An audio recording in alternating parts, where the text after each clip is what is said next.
Muy buenas noches amigos, estamos en un nuevo programa del Club Cuántico para conversar de ciencia, tecnología y mucho más, y hoy día con un muy interesante invitado.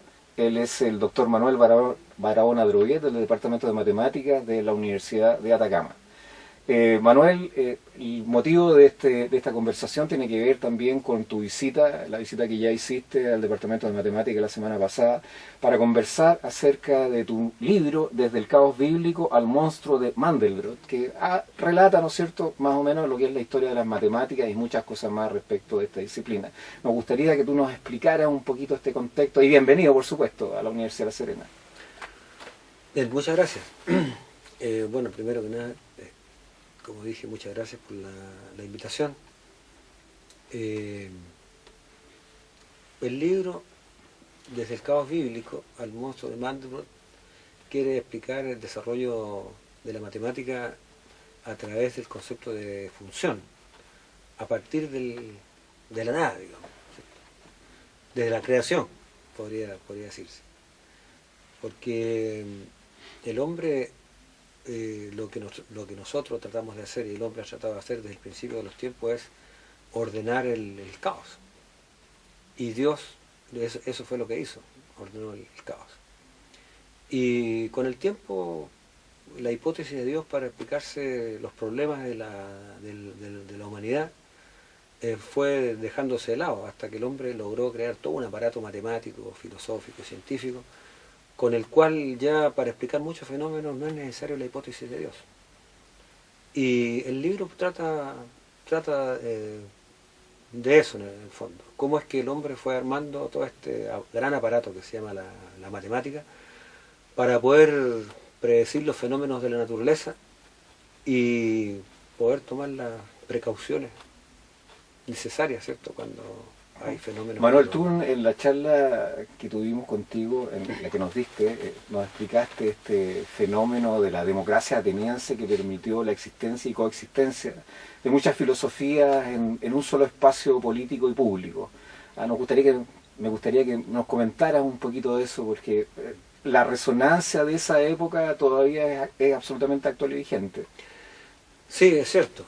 Normalmente los historiadores de la matemática en particular se refieren a la edad de oro griega como un milagro, ¿no?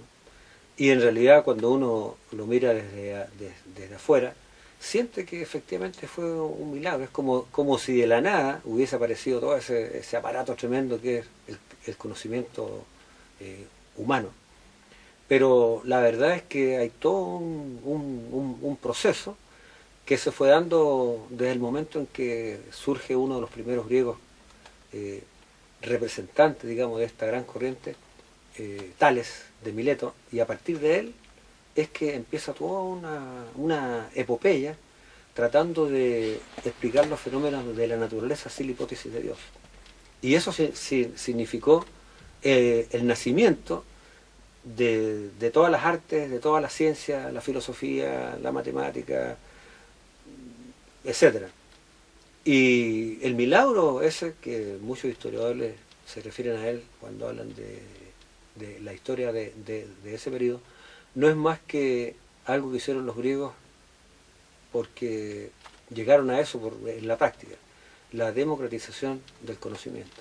Uh-huh. O sea, cada vez más los griegos en los 6 siglos prácticamente de desarrollo de la ciencia, de las artes, de la filosofía y de la matemática, lo que hicieron fue incorporar a mucha gente al conocimiento.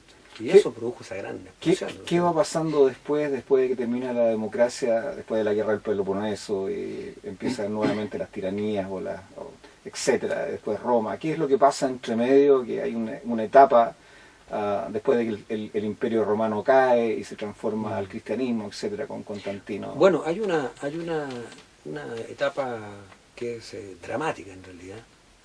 Es que cuando los romanos conquistaron Grecia, si mal no recuerdo, en el año 265 a.C., los griegos estaban prácticamente en todo su apogeo, digamos. Hasta el año 200 después de Cristo todavía quedan algunos matemáticos produciendo matemáticas, pero ya no como el edad de oro de la matemática. Diofanto, por ejemplo, si mal no recuerdo las fechas, es de los años 180 o 200 después de Cristo. Y Hipatía, por ejemplo, una de la gran matemática griega, esa fue asesinada por unas hordas cristianas, entre otras razones porque era un pecado muy grande que una mujer supiera algo, y sobre todo más que los hombres. Hasta esa fecha Grecia todavía brillaba, pero después con el tiempo no hay ningún país que esté sometido a otro que crezca y se desarrolle, ¿eh?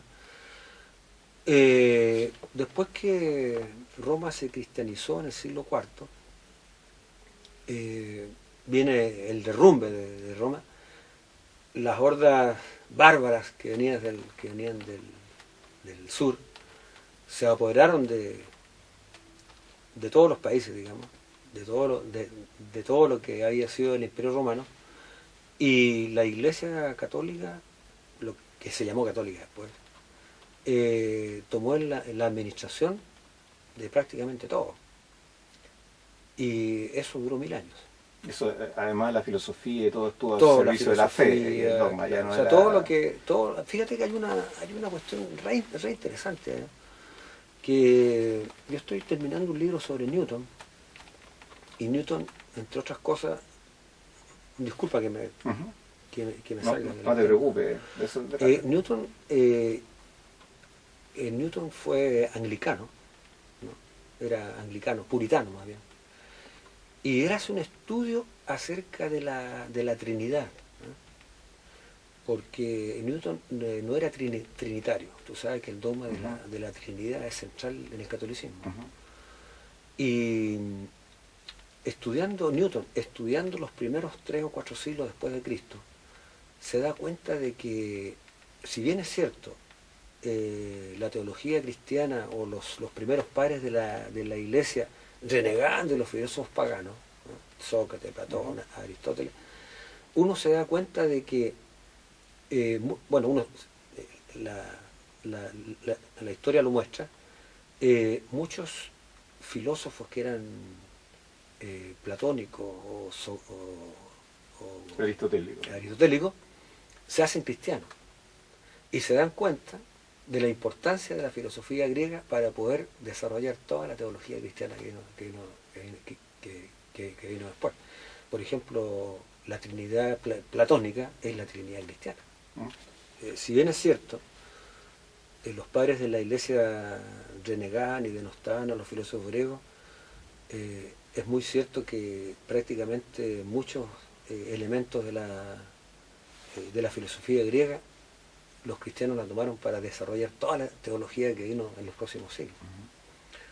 Pero utilizaron lo que les servía, pero durante 1000 años, ¿cierto?, transformaron todo este empuje que tenían los filósofos griegos por desarrollar las artes, la ciencia y la matemática, en fin. Eso murió durante 1000 años, del siglo IV al siglo XIV, XV más o menos.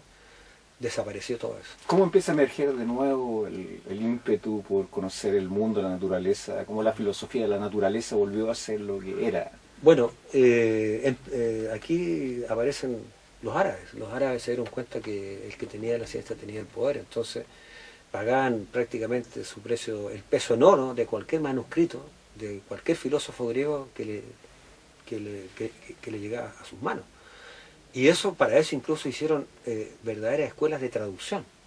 Y tradujeron prácticamente todo lo que les llegaba y que podían tener al árabe. Y eso hizo que finalmente por ahí en el siglo VII se transformaran en un imperio. Y tenemos grandes matemáticos, astrónomos y filósofos árabes. Y a través de ellos, como tú sabes, los árabes estuvieron en Europa, en España particularmente hasta el siglo XIV. Y a través de España empezó a introducirse de nuevo la filosofía y la matemática griega. Y al mismo tiempo, los europeos, paralelamente, empezaron también a redescubrir todo el conocimiento de los griegos. Por eso que a esa época se le llama justamente el Renacimiento. Empiezan a pensar que más bien debían preocuparse del hombre más que de Dios. Entonces se desarrolla toda una teología, una actitud, una filosofía tendiente más a preocuparse del hombre. Con el humanismo. Con el humanismo, surge la literatura, etcétera. Y esa es la razón por la que en esa época hay un reventón, digamos, ¿cierto? Todos quieren estudiar. Es como un milagro también. Manuel, tú nos comentabas incluso en esa charla respecto de este prejuicio que se tiene respecto de los matemáticos como seres aislados de la realidad, que es absolutamente absurdo y lejano de lo que la realidad es. ¿Por qué nos cuentas un poco la participación política que han tenido en general en la historia los matemáticos? Tú nos contabas sobre la Revolución Francesa.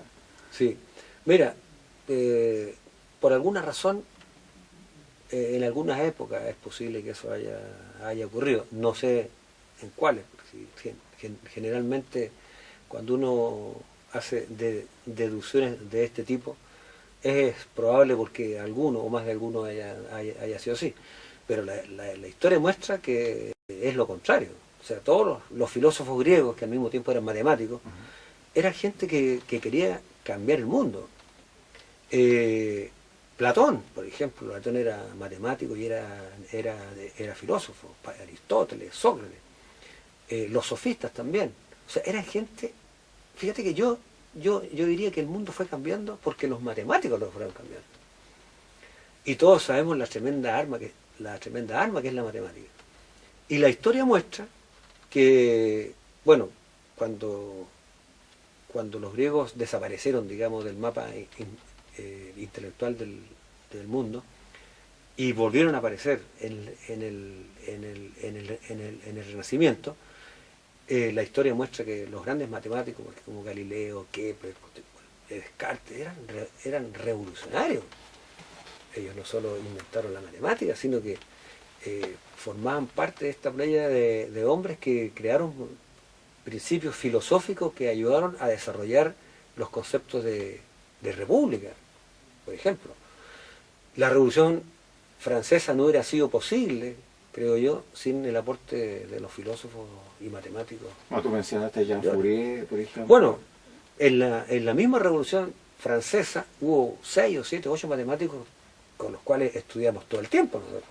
Como Jean Fourier, hablamos de la serie de Fourier, hablamos un montón de él, y no teníamos idea de que Jean Fourier era un revolucionario y era un hombre de plaza pública. Pertenecía a lo que se llamaba el Partido Popular.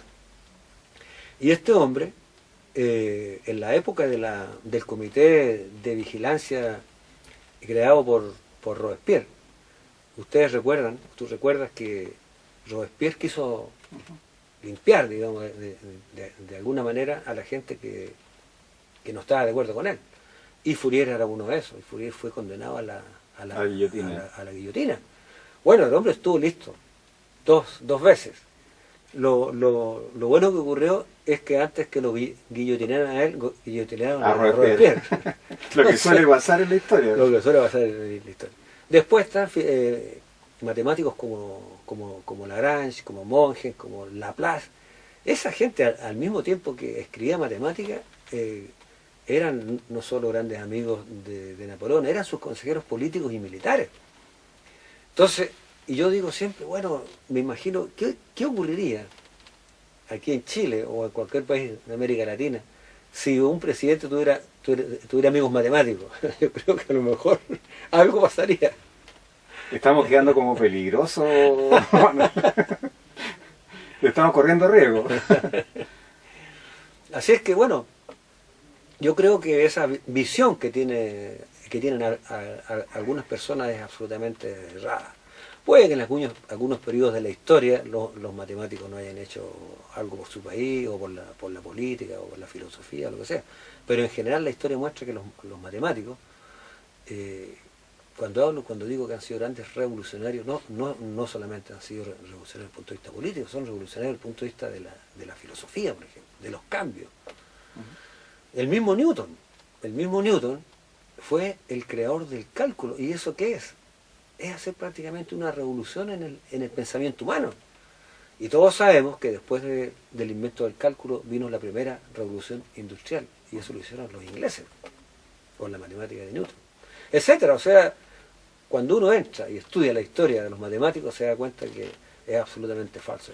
Yo quisiera que tú nos contaras, también lo hablaste y está en tu libro, lo leí, respecto de una situación que vivieron los matemáticos chilenos durante el tiempo del gobierno militar y la posición que tomaron matemáticos muy connotados en la sociedad de matemática mundial respecto de este punto y que tú nos detallaste con mucho fervor en esa oportunidad.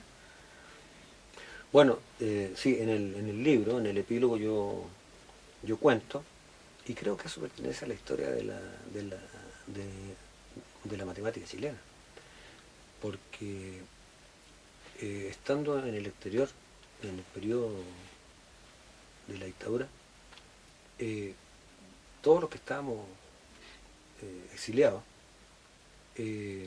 hacíamos todo lo posible porque Chile volviera a la normalidad. Y entre las cosas que se hacían era obtener cartas de apoyo a la gente que estaba luchando en el país. Y fundamentalmente en apoyo a las personas que estaban detenidas, que estaban desaparecidas, que estaban presas.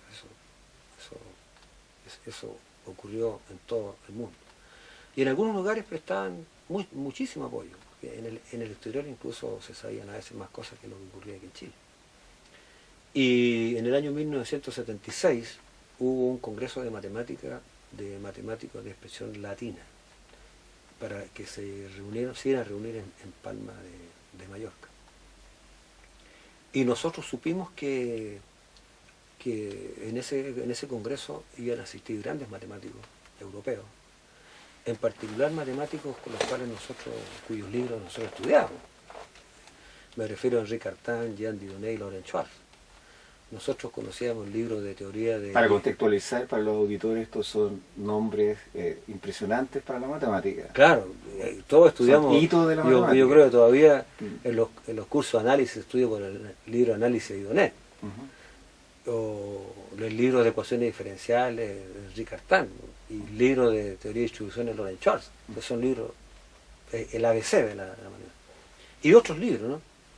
Y cuando supimos que estos matemáticos iban a participar en ese congreso, y sabiendo que estos matemáticos apoyaban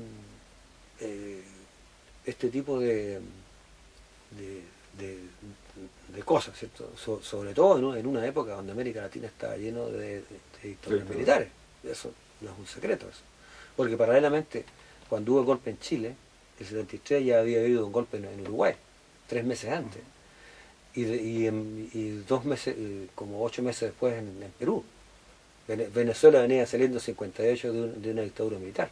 O sea, fue una época donde se necesitaba mucho apoyo internacional. Y los matemáticos en Europa crearon organismos de apoyo, no solamente a los matemáticos, sino que a los universitarios que necesitaban ayuda.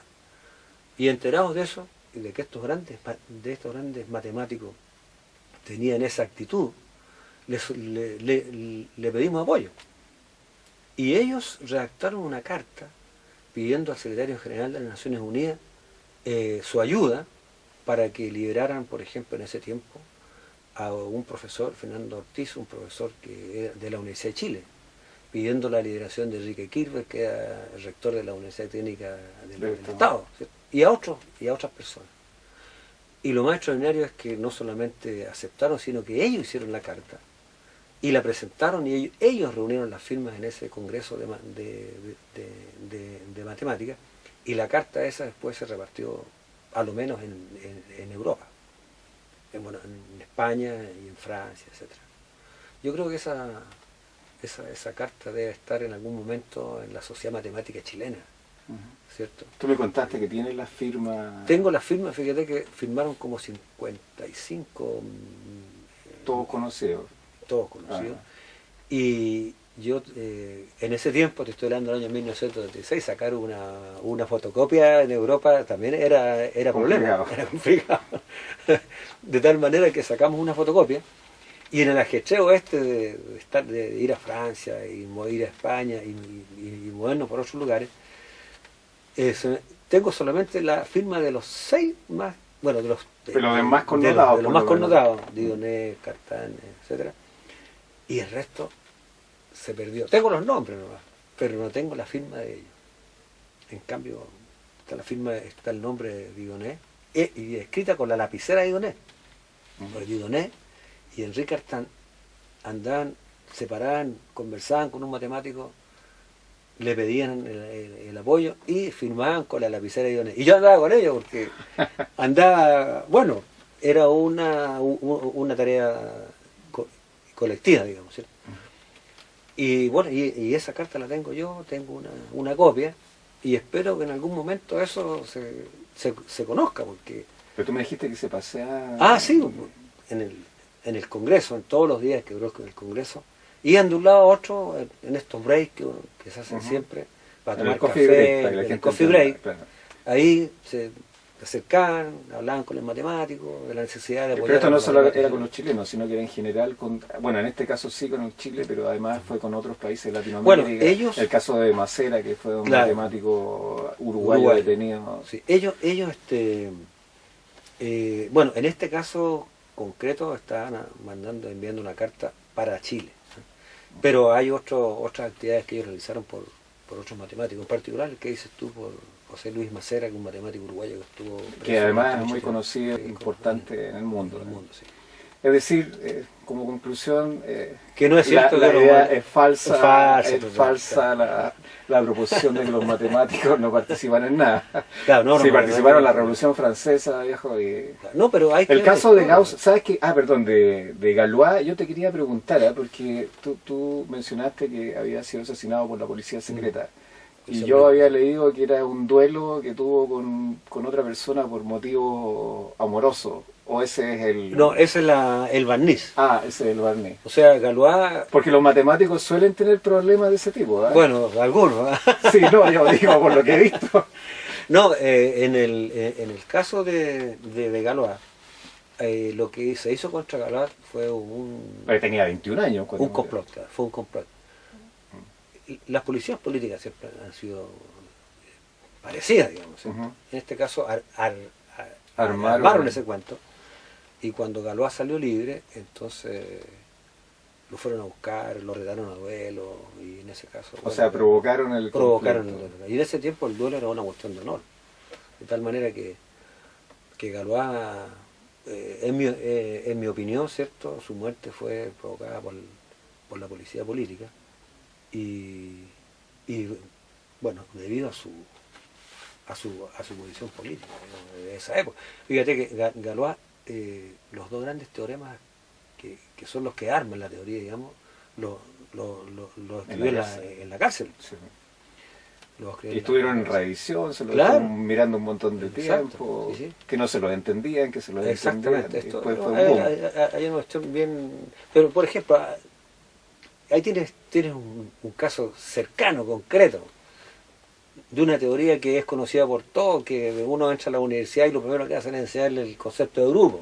Sí. Y si tú le preguntas quién es Galois, salvo el nombre, por los teoremas, nadie tiene idea de lo que hizo. Claro. Entonces, yo creo que ahí tenemos una gran falencia en eso, en conocer la historia. Yo, en una escuela de matemática, tendría que haber un curso de filosofía de la ciencia, historia de la matemática. Claro, deberían haber un par de cursos de eso. Manuel, el tiempo en radio es cortito. Yo te quiero agradecer porque para mí es muy especial que tú estés acá, que hayas estado en el coloquio del Departamento de Matemáticas y que ahora estés en la radio hablando de matemáticas, y no solamente de matemáticas, que es el interés de este programa. Y quisiera darte un segundo para que tú te despidas de los auditores y le des algún mensaje a los jóvenes que están mirando, a los que quieran estudiar matemáticas. Bueno, o a todos. Yo creo que, como le digo siempre a mis estudiantes, uno llega uno debería llegar, y de hecho eso es lo que les digo siempre, a la universidad, no solamente a estudiar matemáticas. Uno debería llegar a la universidad a cultivar su espíritu. Y cultivar su espíritu es más que estudiar matemáticas, es estudiar, es entender de qué se trata de vivir, para qué lo hace uno, y como digo yo siempre, si todo lo que uno hace lo hace para la felicidad del ser humano. Y la felicidad pasa por entender Y para entender, si yo trabajo en matemática, tengo que entender de qué se trata, conocer a los matemáticos, para qué sirve la matemática, los avatares que ha tenido la matemática en la historia para llegar a ser lo que es. Si tú te fijas, ¿cierto? Cuando uno piensa en la matemática de los pueblos del Antiguo Oriente, 2000 o 3000 años antes de Cristo, en 5000 años el hombre ha hecho cosas extraordinarias, ¿cierto? Pero lo ha hecho acompañado de la filosofía, de la historia, de las luchas para que la verdad se sepa, para que la verdad florezca.